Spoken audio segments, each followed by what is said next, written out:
on refait la même chose avec x et y qui ont pour somme S un nombre quelconque, et x, y pour produit, enfin x et y qui ont pour produit B. Donc,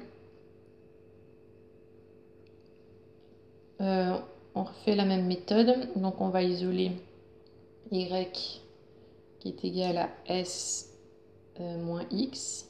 Et donc, je remplace ici x, donc S moins x égale P.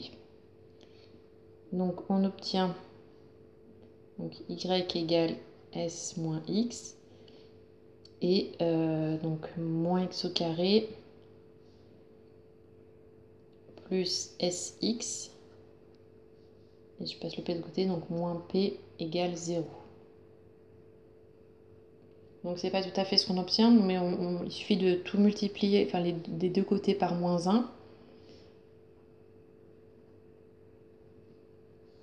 1. Donc là, 0 fois moins 1, ça fait 0, ça ne change pas. Et ici, fois moins 1, donc on obtient x au carré moins sx plus p égale 0. Donc ça, c'est bien ce qu'il nous demandait de trouver. Donc là, on vient de prouver que x est solution de ça. Mais il faut aussi prouver que y, l'autre nombre, est solution de ça aussi. Donc il suffit de faire la même chose, sauf que ici, au lieu d'isoler x, on isole le y. Le contraire, au lieu d'isoler y, on isole le x. Donc ça fait, bon, je passe le grade d'octet, ça fait x égale s moins y. Donc s moins y au lieu de s moins x. Donc je remplace après le x par s moins y.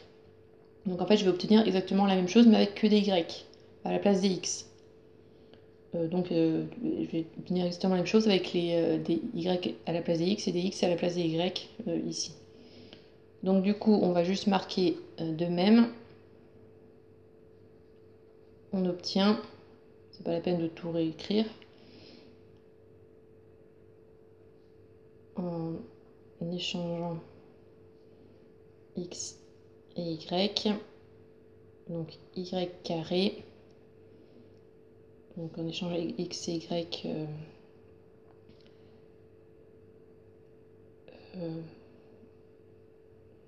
dans la résolution précédente.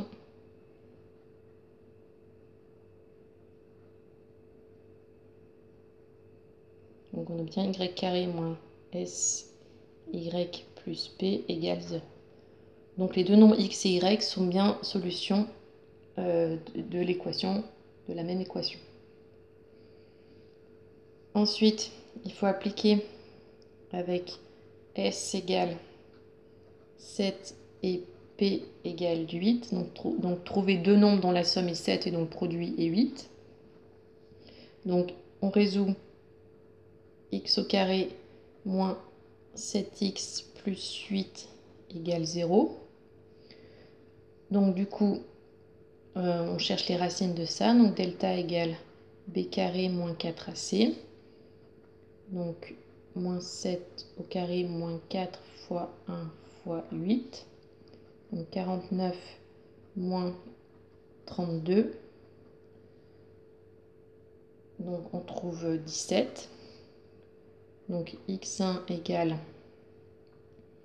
moins b, donc 7 moins racine de 17 sur 2a. Bon, ça simplifie pas. Et x2 égale